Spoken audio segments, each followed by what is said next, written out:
Hi, Crest Central. My name is Nikki, and Pastor Ben has asked me to share my story of grace to you all today. First of all, happy Easter, and he has risen. Hallelujah. But isn't it funny how even though I can't physically see Pastor Ben, I still don't have that power to say no to him. And so here I am today. In all seriousness, it is a privilege to be able to share my story with you all, but it is a little awkward to be sharing it via video. So please bear with me. But first of all, welcome to my living room. And I have some tea here. Cheers. And I have my candle burning to try to kind of capture the mood and the ambiance to share my story with you all today. So I think I'd like to share my story in three different parts. First, how God really revealed himself to me in such a beautiful way. Secondly, how he's really shown me his grace throughout my life, and it's been sprinkled with some big aha moments. And then lastly, how he's continuing to show me his grace till this day, and continuing to reveal himself to me and his plans for me and his will for me. So first of all, I am married. My husband's name is Rob, and I have one daughter. She is almost 3 years old, and her name is Dylan. You might have seen them around at church. And I grew up mostly in Atlanta, Georgia, with three sisters, my parents, of course, and my grandmother. I grew up in a Christian household, but it was really my grandmother who was so dedicated to her faith. She was a deaconess, and she really served the church. And I saw her even towards the end of her life when she grew old and tired and weary. She was serving, and she never stopped serving. And every morning, I would hear her pray out loud and really cry out to the Lord. And so it's really her that was that role model for me growing up, and really instilled Jesus, his teachings, who he is, what he's made of, and how we are to rightfully follow him. It was her that really showed me the way. And sadly, towards the last few years of my high school into my college years, she got very sick. And I would say that I was most close to her, even more so than my own mother.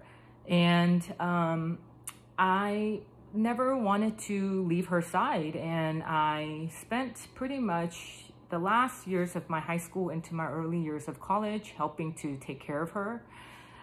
She had many strokes, and she eventually became paralyzed and bedridden for probably the last 3 years of her life before she passed on.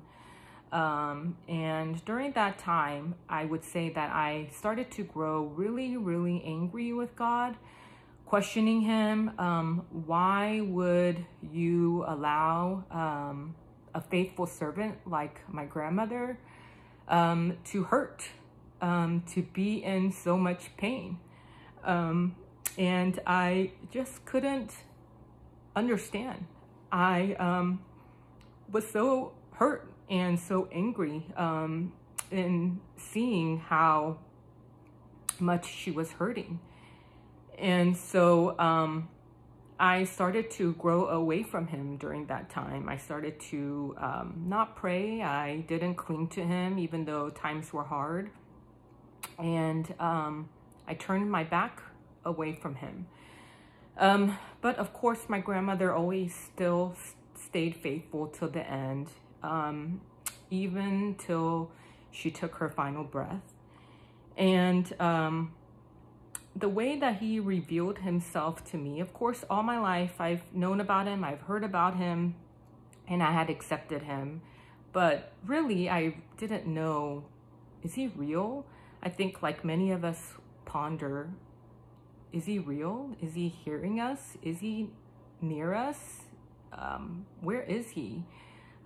He is not tangible. And so we often question if he's real, especially when we're all going through difficult times and challenging times. And the way that he revealed that he is real, his spirit is real, heaven is real, God is real, Jesus is real, the cross is real. Through my grandmother, he revealed this to me. So towards the end of her life, she got really, really bad. And basically the doctors said, hey, we're gonna really need to make a tough decision on your grandmother. Do we want to give her a feeding tube? At this point, she wasn't eating, and things were just going south really quickly. And we could continue to prolong her life if we gave her a feeding tube. But if we didn't give her a feeding tube, the doctors told us that she would fairly quickly soon pass away. But my grandmother was really weak, but she was still pretty coherent. And so we had asked her, we said, Grandma, this is the situation, you know, help us. What is it what do you want to do? Do you want to keep fighting, or not? And she so clearly explained to us that she was ready to move on. She said that God had shown her the home that he had made for her in heaven. And she was so descriptive in sharing this to us. She said that it was on a hill, that it was beautiful, it was white, it was bright, and God said that it's time for her to come home and that he's ready for her to come into his kingdom in heaven. And it was just so clear to her. And so she said that she was ready. She was ready to go and be with God. How could we say no to that? How could we keep her from that? So with that trust and that faith, we respected her wishes, and and she went on to be with God in heaven. And I've shared that story a few times. If you've heard my testimony before, but to me, it's just such a beautiful and remarkable way that God revealed to me, especially in a time in my life when it was one of my darkest times and I turned away from him. Through my grandmother, he revealed that he is real, and that he is with us. And I will never forget her telling us and articulating that God had spoken to her, God had revealed her home in heaven to her, and she was ready to be with him. And for that, I am always forever grateful. And because of that, I cling to the cross, and I cling to Jesus. No matter how rough times get, I know that he is real. And I hope that you all would know that based on hearing this story of my grandmother, that you would know that he's real. And moving on to my life, I've generally lived a straight life. A few times I've made bad choices and decisions. I like to party in the past. I like to have my fun. But generally I lived a straight life. And I moved here to San Francisco about 10 years ago. And 2 years into living in San Francisco, I got married.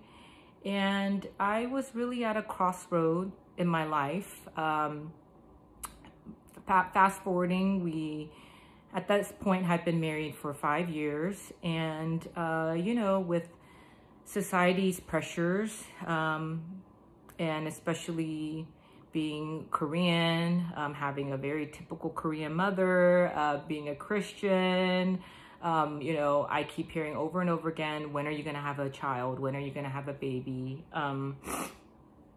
But I just was one of those women that really didn't have a desire to become a mom. I was really caught up in being selfish, and that's the truth. I loved having my freedom. I love growing my career.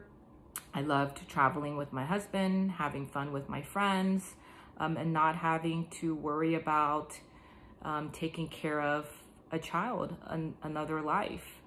And I just genuinely just kept going on with my life, not really having the desire to start a family. But then around year 6 of our marriage, I started to realize something. And I think it's really God that was working within my heart, where I finally said, let's just see what happens. If it's meant to be, it will be, and God will provide a family for us. And so I started to slowly open that chapter, that book in my life. And lo and behold, after about a year of trying, I found out that I was pregnant with Dylan. And now in hindsight, of course, and you hear all parents say this, but once that happens for you, you just can't imagine life without that child, no matter how rough it is, how challenging it is. You still feel so lucky to be called to be a mother. And I just feel so grateful that God was able to open my heart and my eyes and provide Dylan to me to take care of. She is his child, but he's given her to me to take care of. And through that, she showed me so much grace. And I was really able to place my trust in him, because once motherhood hit, it was a whirlwind. It was difficult, and my marriage got difficult.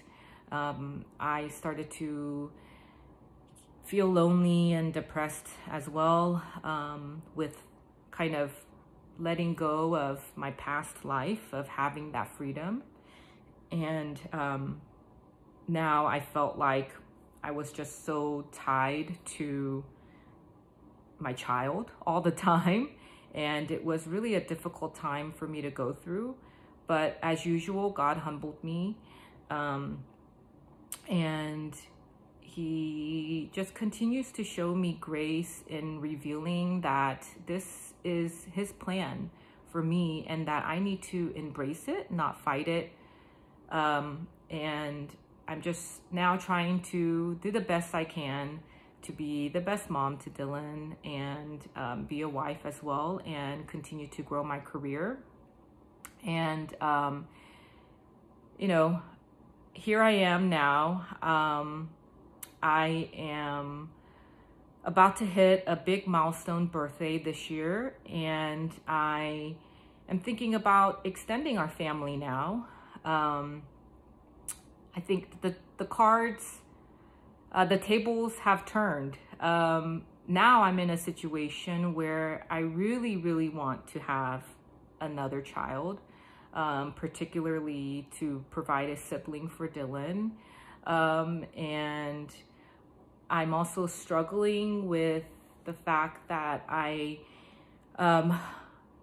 feel anxious because I also want to continue to grow my career. And of course, timing is everything. And my career right now is really growing. I'm getting all of these opportunities at work to grow and to, you know, climb up that corporate ladder, while I am feeling anxious and feeling a sense of that I have to start a family now. I don't have too much time left biologically. And I'm just really struggling with that right now, and kind of fighting the two of wanting to have extend a family and then wanting to have my career as well. But I think that God continues to show me grace. He continues to work within me. He continues to show me that I need to trust in Him, that I need to put my faith in Him, that I don't need to feel anxious, that I don't need to feel worried, and I don't need to feel that pressure, that I don't need to bring that pressure upon myself, because at the end of the day, whatever God's will is for me, He will make happen. And, you know, I'm going through discipleship. Shout out to my discipleship group. And we're learning about grace. And, you know, one of the big things is that grace is not earned, it is given. And amen to God, that He could give a sinner like me grace over and over again, even when I do turn my back against Him, even when I do worry, even when I do have fears, when I do second guess Him, He still forgives me. And He still never leaves my side, and He just continues to show me that grace. And today, as it's Easter, and this past week, it's been Passion Week, and I'm just reminded over and over again as I continue to do my reflections and read the Word, that God provides. He sent His Son to die on the cross for all of us. And Jesus might have been able to save Himself, but He didn't save Himself so that I could be saved, so that you could be saved, so that we could all be saved. And it's by that action that He performed that seems so unimaginable, we get grace, we receive grace. And for that, I'm grateful. And I just ask that you all would continue to pray for me as I journey on with my life and cling to grace, cling to the cross, and cling to whatever God has in store for me in this next season of life. Thanks all for listening to me, and Happy Easter. Thank you.